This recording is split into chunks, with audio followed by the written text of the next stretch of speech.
Bon, les gars, j'en peux plus, j'ai ultra chaud.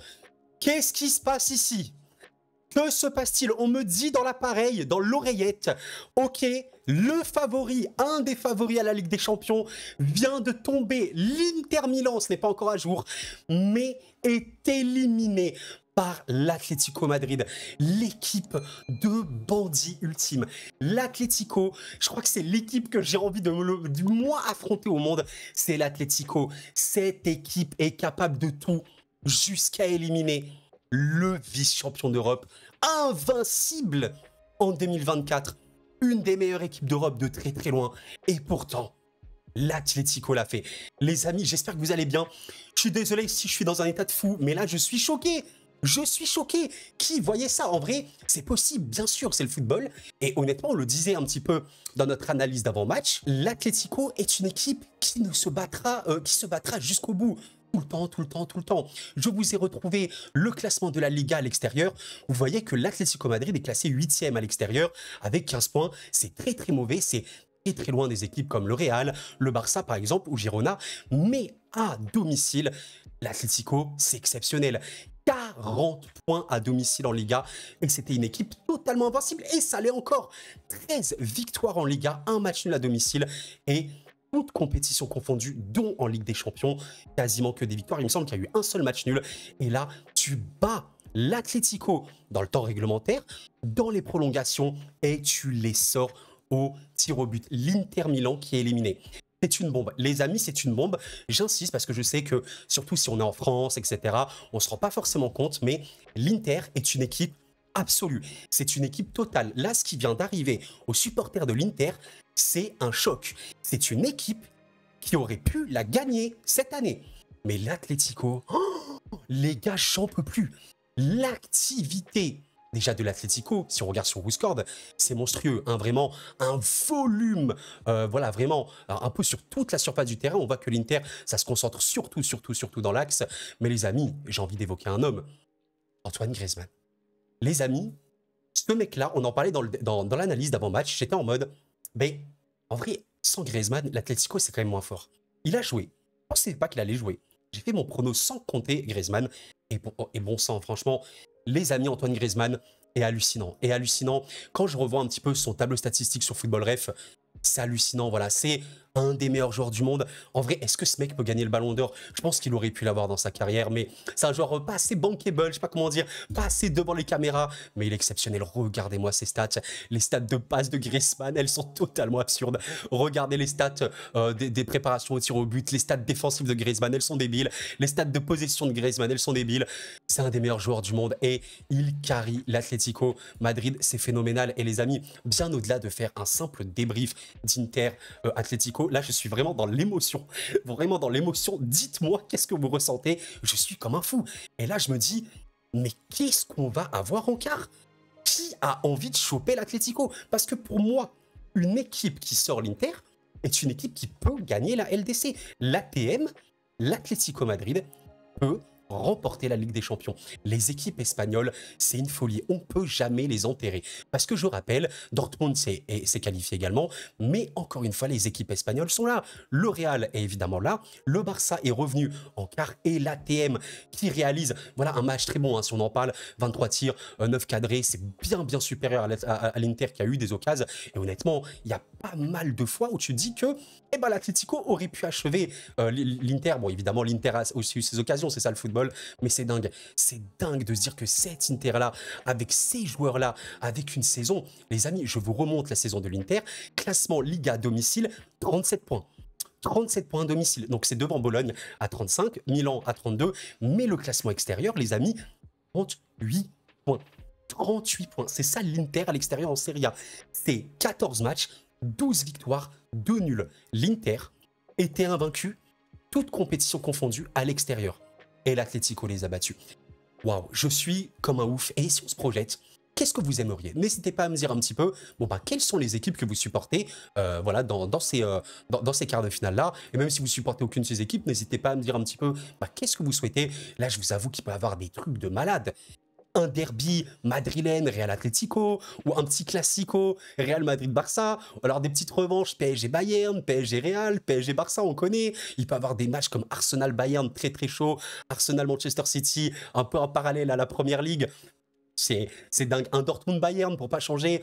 Oh là là, on peut avoir des matchs de malade. De malade. Et franchement, je suis OK si vous dites, les amis, ouais, c'est 8e de LDC jusque-là, c'était un peu décevant. Mais avec la qualif d'Arsenal au tir au but, Porto qui a résisté jusqu'au bout, et la qualif ahurissante, exceptionnelle de l'Atlético, là on est monté. Et honnêtement les gars, on a moyen d'avoir des quarts, des demi et une finale historique. Franchement, j'espère que cette LDC sera historique, mais c'est dingue, c'est dingue. Donc voilà, n'hésitez pas à me dire à peu près tout ça. Encore une fois, ce n'est pas un débrief d'Atlético Inter, c'est plus pour parler un peu de la Ligue des Champions et de vivre cette émotion qui est dingue. Mais c'est vrai que quand je revois un petit peu les statistiques approfondies sur Football Ref, c'est fou de se dire que regardez l'Inter, niveau expected goals, sans compter le match contre l'Atlético, parce que là les stats ne sont pas à jour, eh ben c'est 4e, 14,6, donc c'est une des équipes qui se génère le plus d'occasions.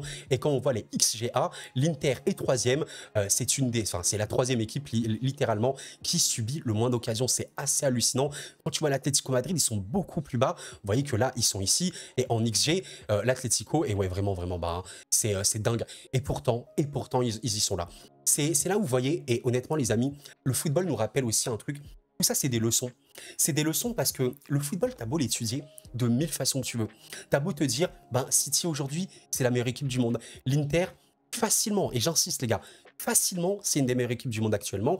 En 2024, je vais remontrer un truc pour vraiment faire réaliser aux gens qui connaissent peut-être pas l'Inter. C'est quoi l'Inter en 2024? En 2024, on va prendre voilà, le premier match de 2024, c'est celui-ci contre l'Hellas. C'est victoire contre l'Hellas, victoire contre Monza, victoire contre la Lazio, victoire contre Naples, victoire contre la Fio, victoire contre la Juve, victoire contre la Roma, victoire contre Salernitana, victoire contre l'Atlético Madrid, victoire contre Lecce, victoire contre l'Atalanta, victoire contre Genoa et victoire contre Bologne. Vous vous rendez compte? Et ça nous montre vraiment que c'est une leçon. Tu peux enchaîner 2000 victoires de suite et te planter. C'est comme ça le football. Ça me rappelle un petit peu l'Argentine qui avait fait une série de victoires exceptionnelles avant la Coupe du Monde. Premier match de Coupe du Monde, ils perdent contre l'Arabie. L'Algérie, ils font une série, je crois, historique, quasiment le record mondial. Ils perdent la CAN et ils perdent la qualif à la Coupe du Monde. Affreux. Autre exemple, l'Italie, championne d'Europe. Et après l'Euro, catastrophe. C'est ça le football. Et les amis, là c'est chaud. C'est chaud et ça nous rappelle qu'absolument tout est possible. Et vous savez quoi? Je suis en train de me dire, il y a une probabilité assez faible, hein, mais pourquoi pas? Pourquoi pas? Il y aurait un nouveau vainqueur cette année.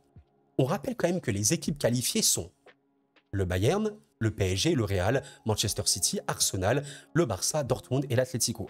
Parmi ces équipes, les équipes qui n'ont pas remporté la Ligue des Champions sont Arsenal, le PSG et l'Atlético. Et honnêtement, franchement, il y a un monde où ça se passe. Il y a un monde où ça se passe, qui a un nouveau vainqueur.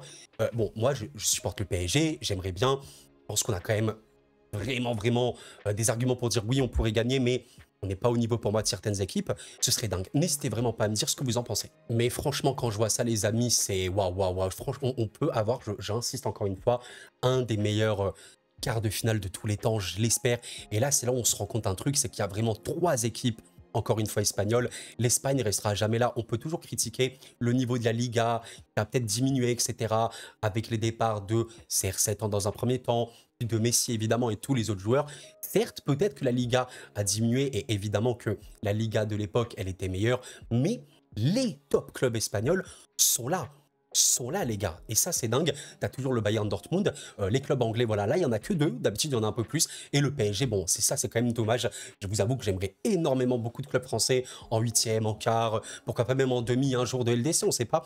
Mais ouais, c'est dingue. Et honnêtement, vous savez, moi, en tant que supporter parisien, je suis partagé entre 2 trucs. J'aimerais avoir, entre guillemets, le tirage le plus abordable. Attention les amis, quand je dis le plus abordable, ça veut rien dire. Le PSG peut battre n'importe qui, peut être éliminé contre n'importe qui. Mais je pense quand même que si tu as un PSG City, tu as un peu moins de chances de te qualifier, je pense, qu'un PSG Dortmund, et j'ai rien contre Dortmund, hein, vraiment, qui a fait même vraiment une double confrontation vraiment bonne, je trouve, contre le PSG, surtout à domicile chez eux. Et voilà, mais on verra bien, on verra bien. Je vous avoue que j'aimerais que les immenses clubs tombent entre eux. Je vous avoue qu'un petit City Real, amis citizen et madrilène, j'ai rien contre vous, mais pourquoi pas vous taper un petit peu un petit Barça Atlético, miam, on apprécie. En vrai, je sais pas si j'aimerais des matchs, vous savez, entre les clubs des mêmes championnats, ou est-ce que ce serait un peu décevant, mais en vrai, la probabilité est assez forte, hein. Quand vous voyez que des clubs anglais, espagnols et allemands, il y a une probabilité assez forte que ce soit des matchs qu'on voit en championnat. Et pourquoi pas? Pourquoi pas? On sait qu'il y a bientôt le Classico Real-Barça. Pourquoi pas avoir le Classico Real-Barça et le quart de finale Real-Barça? Ce serait incroyable, exceptionnel. Voilà les amis, c'est terminé pour cette très courte vidéo. Vraiment émotion, etc. Je suis choqué. Bravo l'Atlético, cette équipe me choque. Dites-moi ce que vous en pensez. Pour me soutenir, le like et l'abonnement, vous savez, ça m'aide et ça me fait grandement plaisir. Merci infiniment comme d'habitude pour votre soutien. Et j'insiste, dites-moi en commentaire, qu'est-ce que vous souhaitez? Qui vous supportez? Franchement, dites-moi. Je supportais l'équipe, mais là je suis comme un fou. Je suis comme un fou. Sincèrement, là, cette vidéo sert juste à dégager mon émotion. Je suis comme un fou et qu'on soit gâté. Qu'on soit gâté. Voilà, moi, j'aimerais évidemment que le PSG aille loin. Mais allez, si on pense à l'aspect un peu collectif, etc., l'amour du football, qu'on vive une belle campagne de Ligue des Champions à partir de là maintenant, qui est déjà vraiment très bonne. Et waouh, on peut être comme un fou. Voilà. L'Atlético, cette équipe immortelle. Incroyable. Incroyable. Big up à Oblak. Hein. Oblak... Je comprendrai jamais pourquoi ce gardien est sous-coté alors qu'il est littéralement, depuis peut-être une décennie les gars, dans le top 5, top 3, et même par moment le meilleur gardien du monde. C'est Oblak, c'est un mystère. C'est pourquoi ce mec est sous-coté. Je comprends pas. Sincèrement, je comprends pas. Un des meilleurs gardiens du monde sur penalty, je pense, allez, avec au tir au but. Il y a qui est meilleur que lui, honnêtement, qu'Oblak? Il y a peut-être, je sais pas, Donnarumma, qui a aussi été élu meilleur gardien de l'Euro, meilleur joueur de l'Euro même. Pas Maignan. Au tir au but, il est quand même moins bien en ce moment. Mais Oblak est légendaire, hein, très sincèrement. Bref, dites-moi tout ça, les amis. Vivement, vivement, vivement. Et pendant que j'oublie, on va juste dire un dernier truc. Avant que j'oublie plutôt, je serai en live ce vendredi. J'en ferai un post pour les tirages Ligue des Champions. Ça va être dingue. Merci d'avoir suivi, les amis. C'était Koro. Et la paix sur vous.